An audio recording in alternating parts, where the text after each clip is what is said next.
ये कहानी प्रेमचंद जी द्वारा लिखी गई है जिसका नाम है बूढ़ी काकी। तो आइए सुनते हैं इस कहानी को। बुढ़ापा अक्सर बचपन का दौरे सानी हुआ करता है। बूढ़ी काकी में जायका के सिवा कोई हिस्स बाकी न थी और न अपनी शिकायतों की तरफ मुखातिब करने का। रोने के सिवा कोई दूसरा जरिया आंखें हाथ पैर सब जवाब दे चुके थे। जमीन पर पड़ी रहती और जब घर वाले कोई बात उनकी मर्जी के खिलाफ करते, खाने का वक्त टल जाता या मिकदार काफी न होती या बाजार से कोई चीज आती और उन्हें न मिलती तो रोने लगती थी और उनका रोना महज बेसुरना न था। वो आवाज बुलंद रोती थी। उनके शौहर को मरे हुए एक जमाना गुजर गया। 7 बेटे जवान हो होकर दाग दे गए और अब एक भतीजे के सिवा दुनिया में उनका और कोई न था। उसी भतीजे के नाम उन्होंने सारी जायदाद लिख दी थी। उन हजरात ने लिखाते वक्त तो खूब लंबे चौड़े वादे किए, लेकिन वो वादे सिर्फ कल्बी डिपो के दलालों के सब्ज बाग थे। अगरचे उस जायदाद की सालाना आमदनी 150-200 रुपये से कम न थी, लेकिन बूढ़ी काकी को अब पेट भर रूखा दाना भी मुश्किल से मिलता था। बुधराम तबीयत के नेक आदमी थे, लेकिन उसी वक्त तक कि उनकी जेब पर कोई आंच न आए। रूपा तबीयत की तेज थी, लेकिन ईश्वर से डरती थी, इसलिए बूढ़ी काकी पर उसकी तेजी इतनी न खुलती थी जितनी बुधराम की नेकी। बुधराम को कभी कभी अपनी बेइंसाफी का एहसास होता।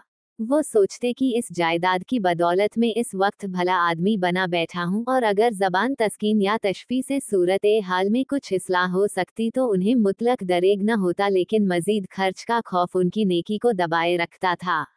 उसके बरक्स अगर दरवाजे पर कोई भलामानस बैठा होता और बूढ़ी काकी अपना नगमाए बेहंगाम शुरू कर देती तो वो आग हो जाते थे और घर में आकर उन्हें जोर से डांटते थे। लड़के जिन्हें बुढ़ों से एक बुग़्ज़ अल्लाह होता है, वालिदैन का ये रंग देखकर बूढ़ी काकी को और भी दिक करते। कोई चुटकी लेकर भागता, कोई उन पर पानी की कुल्ली कर देता। काकी चीख मार कर रोती, लेकिन ये तो मशहूर ही था कि वो सिर्फ खाने के लिए रोती हैं, इसलिए कोई उनके नाला ओ फरियाद पर ध्यान न देता था। वहां अगर काकी कभी गुस्से में आकर लड़कों को गालियां देने लगती तो रूपा मौकाए वारदात पर जरूर जाती। इस खौफ से काकी अपनी शमशीर जबानी का शाज ही कभी इस्तेमाल करती थी। हालांकि रफा शर की ये तदबीर रोने से ज्यादा कारगर थी। सारे घर में अगर किसी को काकी से मोहब्बत थी तो वो बुधराम की छोटी लड़की लाडली थी। लाडली अपने दोनों भाइयों के खौफ से अपने हिस्से की मिठाई या चबेना बूढ़ी काकी के पास बैठकर खाया करती थी, यही उसका मजा था। और अगरचे काकी की पनाह उनकी मुवानिदाना सरगर्मी के बायस बहुत गिरा पड़ती थी, लेकिन भाइयों के दस्ते ततावुल से बदर जहो काबिले तरजीह थी। इस मुनासिब अगराज ने इन दोनों में मोहब्बत और हमदर्दी पैदा कर दी थी। रात का वक्त था। बुधराम के दरवाजे पर शहनाई बज रही थी और गांव के बच्चों का जमे गफीर निगाह हैरत से गाने की दाद दे रहा था। चारपाइयों पर मेहमान लेटे हुए नायों से टिकियां लगवा रहे थे। करीबी एक भाट खड़ा कबित सुना रहा था और सुखन फहम मेहमान की वाह वाह से ऐसा खुश होता था गोया वही इस दाद का मुस्तहक है। दो एक अंग्रेजी पढ़े हुए नौजवान उन बेहूदगियों से बेजार थे। वो इस दहकानी मजलिस में बोलना या शरीक होना अपनी शान के खिलाफ समझते। आज बुधराम के बड़े लड़के सुखराम का तिलक आया है। ये उसी का जश्न है। घर में मस्तूरात गा रही थी और रूपा मेहमानों की दावत का सामान करने में मसरूफ थी। भट्टियों पर कड़ाह चढ़े हुए थे। एक में पूरियां कचौरियां निकल रही थी, दूसरे में समोसे और पीड़ा केन बनती थी। एक बड़े हंडे में मसालेदार तरकारी पक रही थी। घी और मसाले की इश्तिहा अंगेज खुशबू चारों तरफ फैली हुई थी।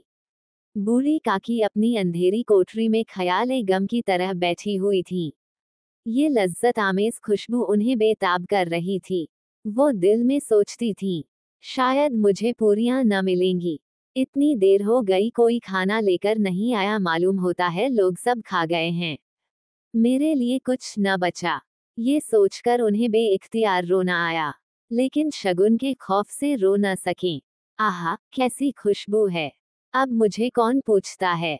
जब रोटियों ही के लाले हैं तो ऐसे नसीब कहाँ की पूरियां पेट भर मिलें।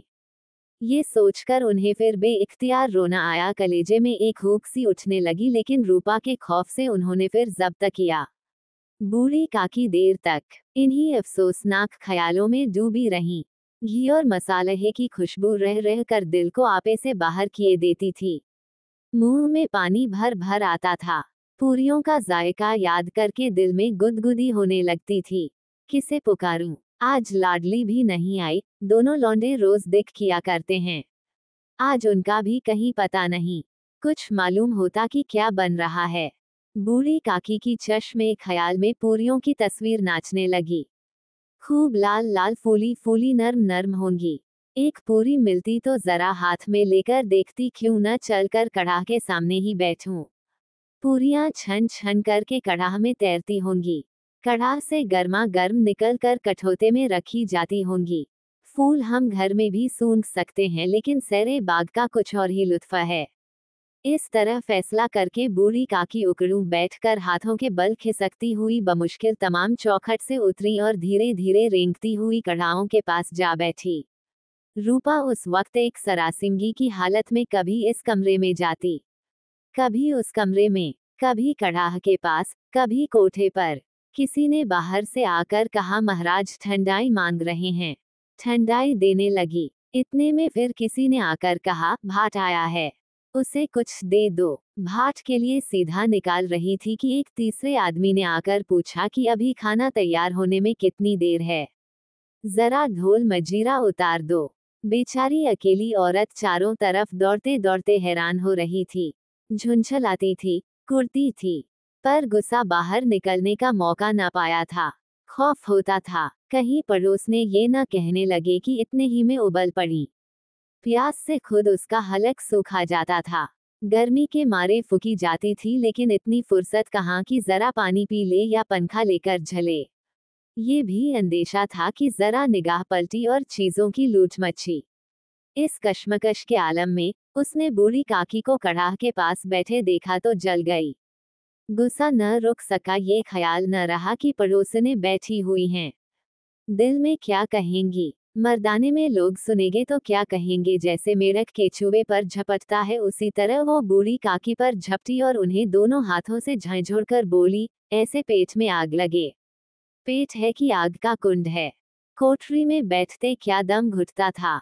अभी मेहमानों ने नहीं खाया, देवताओं का भोग तक नहीं लगा, तब तक सब्र न हो सका। आकर छाती पर सवार हो गई। नोच ऐसी जीभ दिन भर खाती न रहती तो न जाने किसकी हांडी में मुंह डालती। गांव देखेगा तो कहेगा कि बुढ़िया भरपेट खाने को नहीं पाती, तभी तो इस तरह बौखलाए फिरती है। इस ख्याल से उसका गुस्सा और भी तेज हो गया। डायन मरे न मांझा छोड़े, नाम बेचने पर लगी है, नाक कटवा के दम लेगी। इतना ठूंसती है, जाने कहाँ भस्म हो जाता है। ले भला चाहती हो तो जाकर कोठरी में बैठो, जब घर के लोग लगे तो तुम्हें भी मिलेगा। तुम कोई देवी नहीं हो कि चाहे किसी के मुंह में पानी तक न जाए, लेकिन पहले तुम्हारी पूजा कर दे। बूढ़ी काकी ने सर न उठाया, न रोई न बोली, चुपचाप रेंगती हुई वहां से अपने कमरे में चली गईं। सदमा ऐसा सख्त था कि दिलो दिमाग की सारी कुव्वतें, सारे जज्बात, सारी हिस्सियात इस तरफ रुजू हो गई थीं। जैसे नदी में जब कराड़ का कोई बड़ा टुकड़ा कट कर गिरता है तो आसपास का पानी चारों तरफ से सिमटकर उस खला को पूरा करने के लिए दौड़ता है। खाना तैयार हो गया। आंगन में पत्तल पड़ गए। मेहमान खाने लगे। औरतों ने ज्योनार गाना शुरू किया। मेहमानों के नाई और खिदमतगार भी इस जमात के साथ पर जरा हटकर खाने बैठे हुए थे, लेकिन आदाबे मजलिस के मुताबिक जब तक सबके सब खा ना चुके कोई उठ न सकता था। दो एक मेहमान जो जरा तालीम याफ्ता थे, खिदमतगारों की परखोरी पर झुंझला रहे थे। वो इस कैद को बेमानी व मुहम्मल समझते थे। बूढ़ी काकी अपनी कोठरी में जाकर पछता रही थी कि कहां से कहां गई। उन्हें रूपा पर गुस्सा नहीं था, अपनी उजलत पर अफसोस था। सच तो है, जब तक मेहमान खा न चुकेंगे, घर वाले कैसे खाएंगे। मुझसे इतनी देर भी न रहा गया। सबके सामने पानी उतर गया। अब जब तक कि कोई न बुलाने आएगा न जाऊंगी।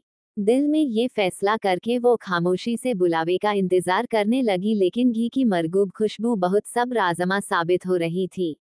उन्हें एक एक लम्हा, एक एक घंटा मालूम होता था अब पत्तल बिछ गए होंगे, अब मेहमान आ गए होंगे, लोग हाथ पैर धो रहे हैं, नाई पानी दे रहा है।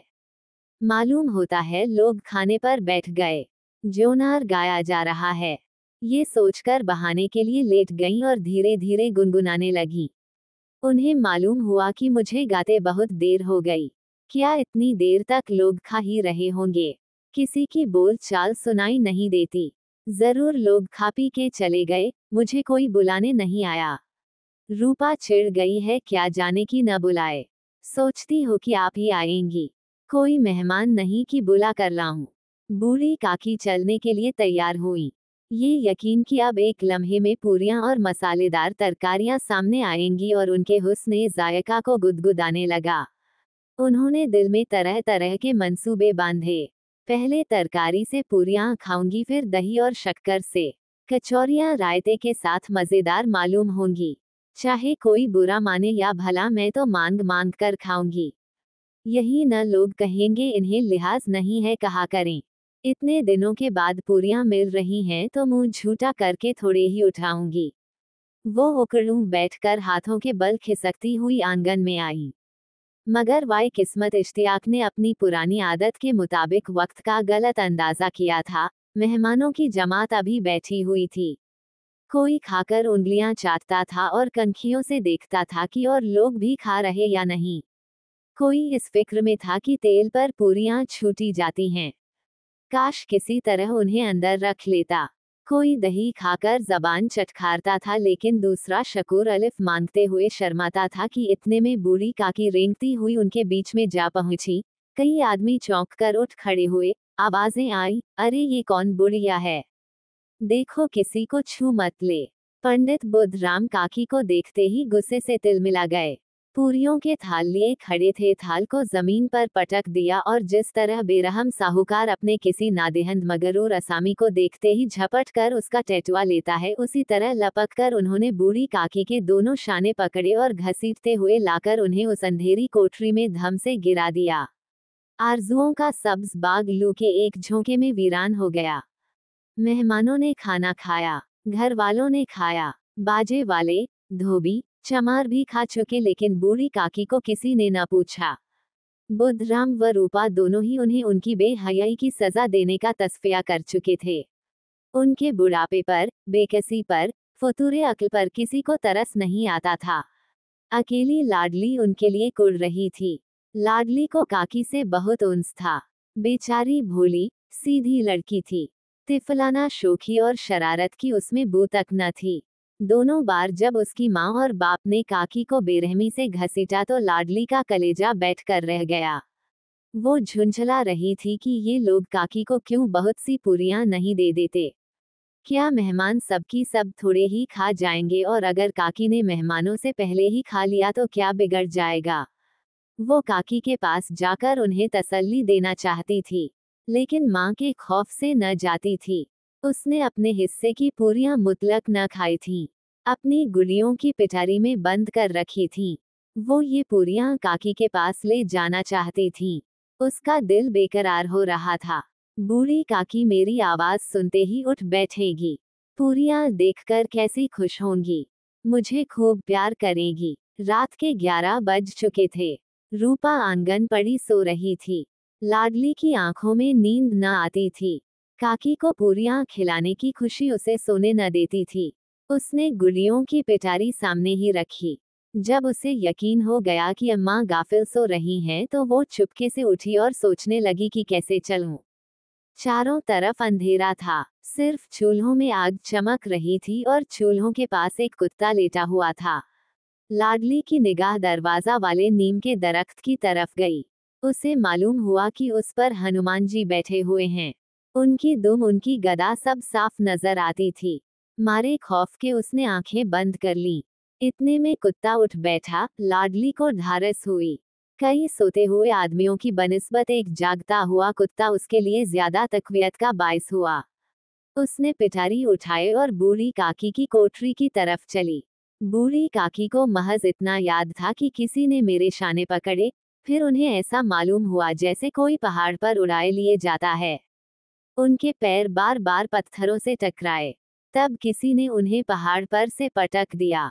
वो बेहोश हो गईं। जब उनके होश बजा हुए तो किसी की जरा भी आहट न मिलती थी। समझ गई कि सब लोग खा पी कर सो गए और उनके साथ मेरी तकदीर भी सो गई। रात कैसे कटेगी? राम क्या खाऊं? पेट में आग जल रही है। या किसी ने मेरी सुध ना ली? क्या मेरा पेट काटने से धन हो जाएगा? उन लोगों को इतनी दया भी नहीं इतनी कि बुढ़िया न जाने कब मर जाए। उसका रोमिया क्यों दिखाएंगे? मैं पेट की रोटियां ही खाती हूँ कि और कुछ। इस पर ये हाल, मैं अंधी अपाहिज ठहरी। न कुछ सूझे न बूझे। अगर आंगन में चली गई तो क्या बुध राम से इतना कहते न बनता था कि काकी अभी लोग खा रहे हैं फिर आना, मुझे घसीटा पटका। उन्हीं पूरियों के लिए रूपा ने सबके सामने गालियां दी। उन्हीं पूरियों के लिए और इतनी दुर्गत करके भी उनका पत्थर का कलेजा न पसीजा। सबको खिलाया मेरी बात न पूछी। जब तभी न दिया तो अब क्या देगी?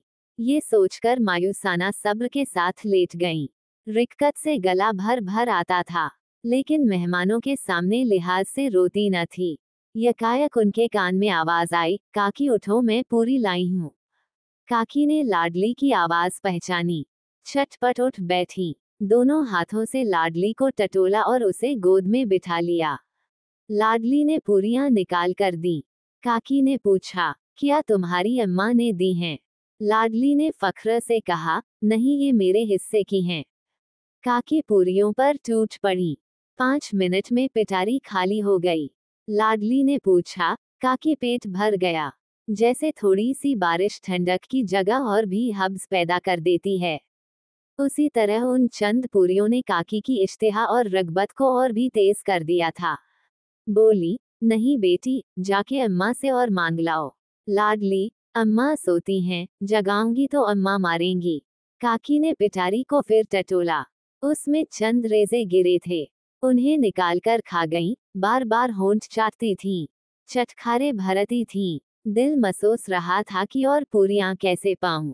सब्र का बांध जब टूट जाता है तो ख्वाहिश का बहाव काबू से बाहर हो जाता है।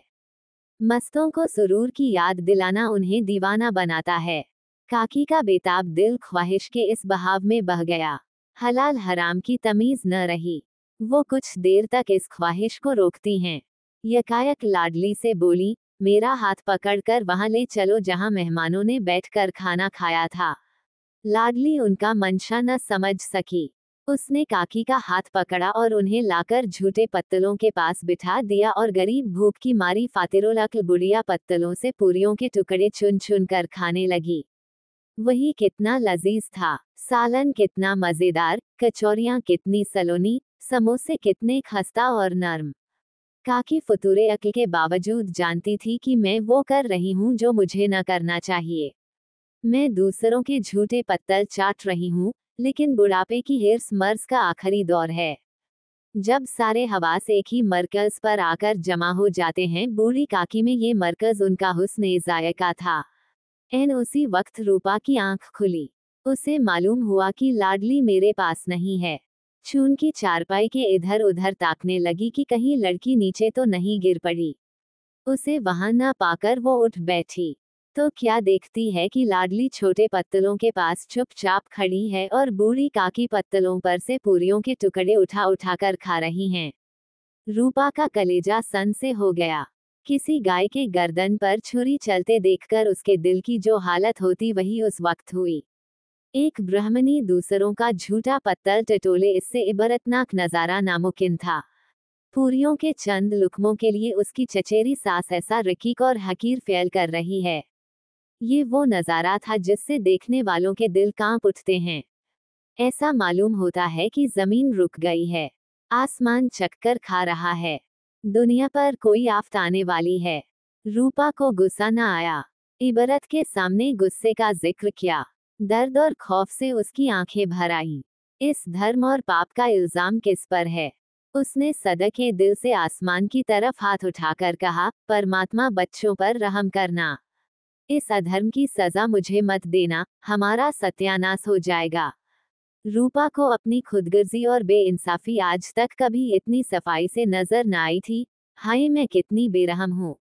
जिसकी जायदाद से मुझे 200 रुपये साल की आमदनी हो रही है, उसकी ये दुर्गत और मेरे कारण। ए ईश्वर, मुझसे बड़ा भारी गुनाह हुआ है, मुझे माफ करो। आज मेरे बेटे का तिलक था। सैकड़ों आदमियों ने खाना खाया, मैं उनके इशारे की गुलाम बनी हुई थी। अपने नाम के लिए, अपनी बड़ाई के लिए सैकड़ों रुपये खर्च कर दिए, लेकिन जिसकी बदौलत हजारों रुपये खाए उसे इस तकरीब के दिन भी पेट भरकर खाना न दे सकी। महज इसलिए न कि वो बुढ़िया है, बेकस है, बेज़बान है। उसने चिराग जलाया, अपने भंडारे का दरवाजा खोला और एक थाली में खाने की सब चीजें सजाकर लिए हुए बूढ़ी काकी की तरफ चली। आधी रात हो चुकी था। आसमान पर तारों के थाल सजे हुए थे और उन पर बैठे हुए फरिश्ते बहिश्ती नेमते सजा रहे थे। लेकिन उनमें किसी को वो मसरत न हासिल हो सकती थी जो बूढ़ी काकी को अपने सामने थाल देखकर हुई। रूपा ने रिक्कत आमेज लहजे में कहा, काकी उठो, खाना खा लो, मुझसे आज बड़ी भूल हुई। इसका बुरा ना मानना, परमात्मा से दुआ करो कि वो मेरी खता मुआफ कर दे। भोले भाले बच्चे की तरह जो मिठाइयाँ पाकर मार और घुड़कियाँ सब भूल जाता है। बूढ़ी काकी बैठी हुई खाना खा रही थी, उनके एक एक रोए से सच्ची दुआएं निकल रही थीं और रूपा बैठी ये रूहानी नज़ारा देख रही थी।